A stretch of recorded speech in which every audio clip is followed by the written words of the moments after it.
Daryl Halligan joins us. Former Premiership winner. Now got the best job in the world standing sideline presenting it for us. DJ, welcome back, mate. I've got to tell myself I have got the best job in the world. You have, bro. I caught up with Blocker Roach, who works at Fox, and we sometimes look at each other and go, are we still doing this after all these years? And we just give each other a high five and go, we just so love it and enjoy it, and it is the best place on the sideline, especially when the Wars and the Warriors are actually doing their job. So they get another opportunity to do that this Saturday against the premiers of the last 2 years, 3 years, and the team that's been in the grand final for the last 3 years. So it's a big task. I love that big bloke, mate. That was my team when I first started watching the Winfield Cup in '89. Was Big Ciro and Benny and Gary Jack and Mick and was, of course, playing for that Balmain side. It was, yep. It was a special time. It was actually one of my first games ever. I trialled against Balmain for the North Sydney Bears, and Blocker Roach and Steve Edmed and a few of those guys were running around trying to take Mario Fenwick's head off. And then yeah, right.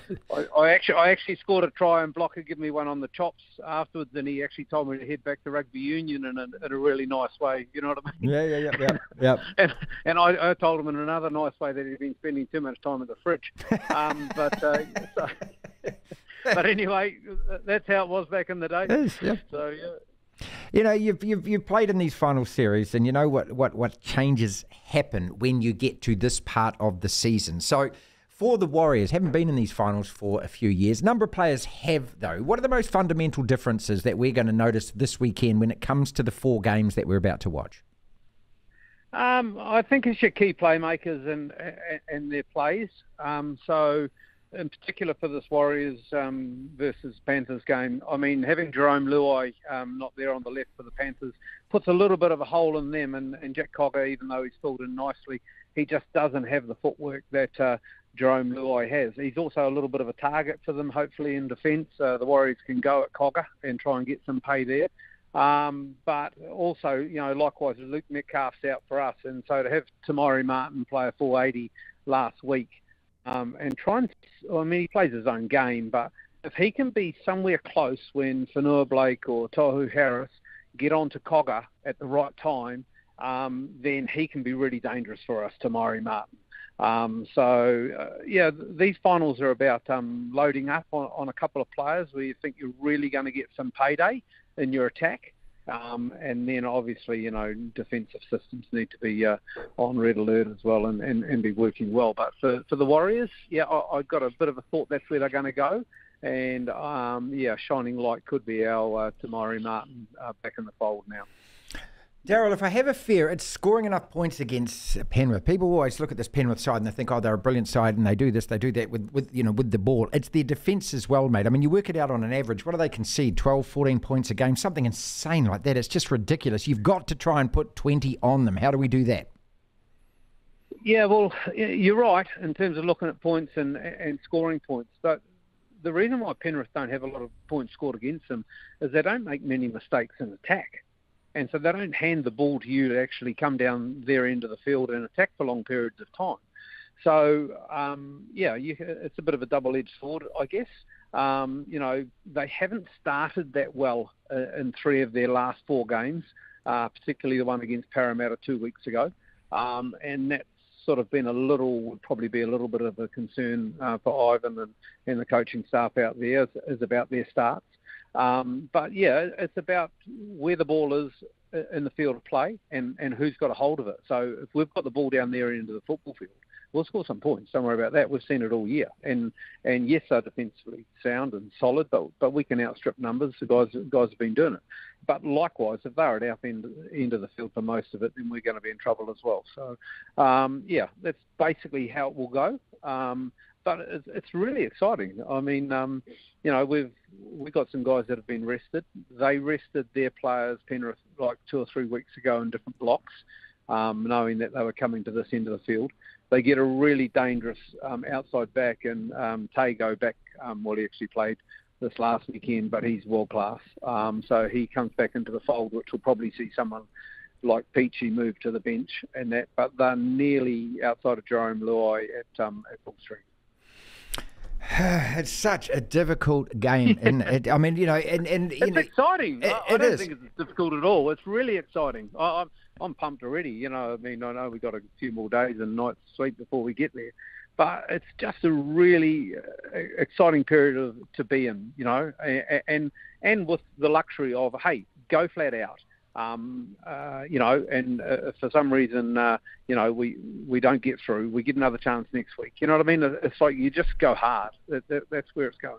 Look, I've said all week, and I said it right at the very start of the week as well, that to me, this is a week to be really enjoyed for Warriors fans, especially the diehard Warriors fans, the ones who've been there thick and thin. Bandwaggers, like me, everyone that actually is a Warriors fan and wants to be a Warriors fan, just have fun this week because you earn the right to play the finals. You know that, don't you? It's not like it's something that gets given to you. The points table doesn't lie. 16 wins, top 4. That says you've earned the right to get 2 bites.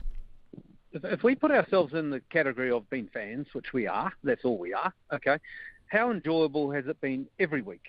No matter what happens this week as well, because we've still got life for at least another fortnight or so. So each week has just been like something to really embrace and like challenge the team to actually go, hey, our game's on. When we play, we score points, we win the games, full stop. And then, we take the fans along for a really, really good ride. And that's where we've been. And I can tell you, when I sent James Copeland, the cameraman, out to get some crowd shots from Suncorp last week, he got monstered, absolutely hammered as soon as he went outside the gates. There was people doing shuckers and there was more Warriors, jerseys, and there was sort of Dolphins ones, and he just come back and he said, it's insane out there. You know what I mean? So we will, Penrith fan base is fairly sturdy at the foot of the Blue Mountains there, but we will have a lot of Warriors supporters there too. You know what I mean? And there's a fair few Kiwis out in the Penrith area as well. So, and they'll be respectful. We'll have a really good go. Daryl Halligan is with us, Premiership winner with the Dogs, 20 tests for New Zealand, 230 club competition games in the NRL, now sits sideline covering for us every weekend. Let's look at the first one up. Friday night, Broncos versus Storm, a repeat of what we saw last week, but a completely different game given who was rested on both sides. Yeah, for sure. I mean, Broncos could have had a chance of winning the minor premiership if they had played all their players, and may well have done so against the Storm last week. The big key there is Adam Reynolds. Is his calf up to scratch? Is he going to play? I believe he is.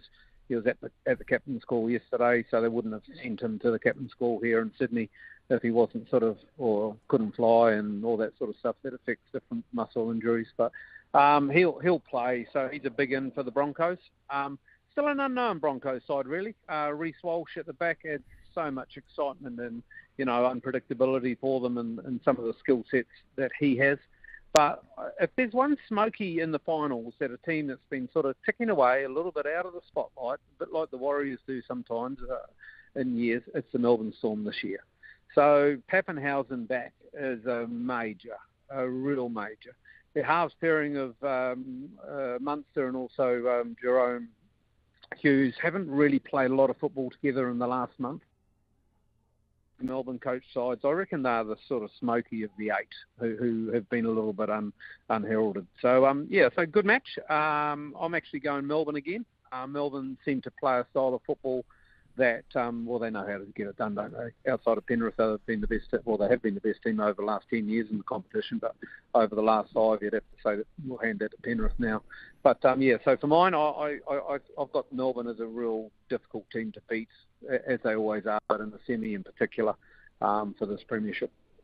Then after that, of course, it's the Panthers Warriors. And then Saturday night, third game of this weekend, Sharks hosts the Roosters. This is a Roosters side 5-0 that has seemed to have been playing finals football for the last month or 6 weeks, and they have been because they've had to win every single game. How dangerous are they for the Sharks? Roosters are really, really dangerous, mainly because they've just hit some form at the right end of the year. They were looking like they weren't going to make it. Brandon Smith has been out for a long time or hadn't been on form. He has shown some form in the last couple of weeks. Sam Walker back into the half. Tedesco, after Origin, came out of Origin and people were questioning whether he was the best fullback in the game or not. The last couple of weeks has showed you where he is. And then the other big in for the Roosters will be Joey Manu. Word yesterday was that he's going to be right to play. So their attacking threats are just sort of next level, really. Cronulla, Will Kennedy at the back really hurts them not playing. But they're a team that really are controlled by Nico Hines, who was Dalian medalist last year. And if they roll up their sleeves with Royce Hunt and Hamlin Ueli and what have you and get their game on, they've got enough attacking power out wide in terms of Katoa and Jesse Ramian to actually create some real havoc. At Cronulla, at Shark Park, the Roosters are probably more in form than Cronulla at the moment. But, toss of a coin. All right, then. Knights versus Raiders. And the Knights, what are they, 9 on the trot? Something insane like that. They're playing at home as well. I don't think there's a single person who follows this competition who would genuinely believe that the Raiders have got a chance in that game. Do they? Anyone? Yeah, no, I don't like saying this, but because Ricky Stewart will give me a slap around the ears. But Raiders no-show. Knights on form. Ponga back into the halves.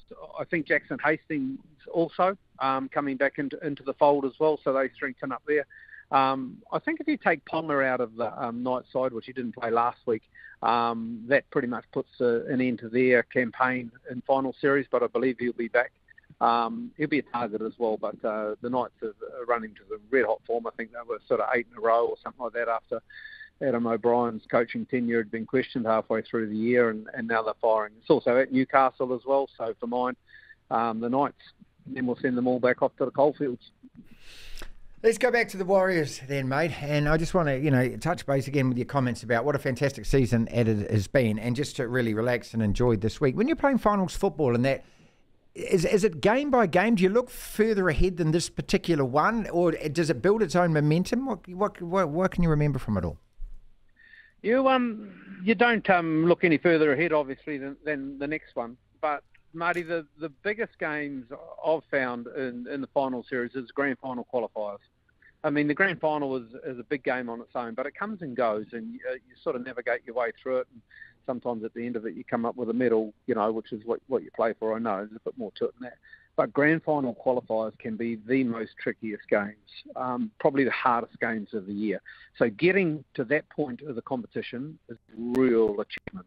So, that's still, 3 weeks away, or 3 games a weekend's of footy away. But the grand final qualifiers for mine is what you set. So the Warriors are on their path to get there. They've got 2 opportunities to do that. And if they make the most of the first one, they'll be straight there, and that'll be at home. And then if they don't make the most of this first opportunity, they will then play it somewhere in Sydney. Maybe it'll be back in Brisbane or something like that. But the grand final qualifiers are the games that you want to set yourself for, and they are normally the most dramatic games of the year.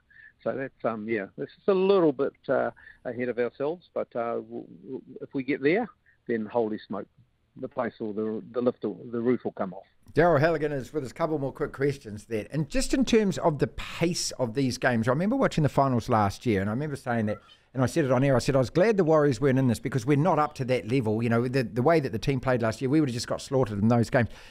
Do you really notice a difference when it comes to the finals, just in terms of standard players, the big players come to play, everything raises a level, yeah? Yeah, I think the pace of the game picks up. It's been a fast season this season anyway for the teams that have been on top of the competition. But certainly, your little benchmarks, like if you're an outside back, then you need a minimum of 100, 120 metres plus. And if you're one of the key outside backs like Brian Tohu or Dylan Edwards and that, you're going to be coming up with 200 plus games. Now, to do that, there's going to be an extra 3 or 4 sets in each game of football come finals.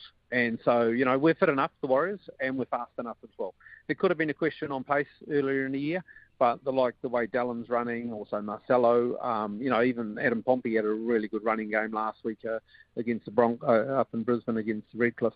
So we've got enough pace in this team, but the bigger thing than pace and speed of foot is also speed of execution and speed between the ears. I actually believe we're a lot smarter team this year than we've ever been. You watch how Tohu Harris always gets the ball and at the front. He allows Sean to play out the back. Then all of a sudden Adam pops up on the other side and rakes off 15 or 20 metres. I mean, they're all physical efforts. But mentally, you have to be on your game to make the most of how the rup's working to make those happen. So we're mentally a team than we have been for a long time. Can't wait. We don't start our sets off with a Manu Vatuve run. which it used to be, or a Ken Mamalo run, or something like that. You know what I mean? Our sets are all about speed and then execution of play, and it's brilliant to watch. Can't wait, mate. Can't wait. What a week, eh? Brilliant. So What about you can't wait? What about me? I'm about to go to Penrith already.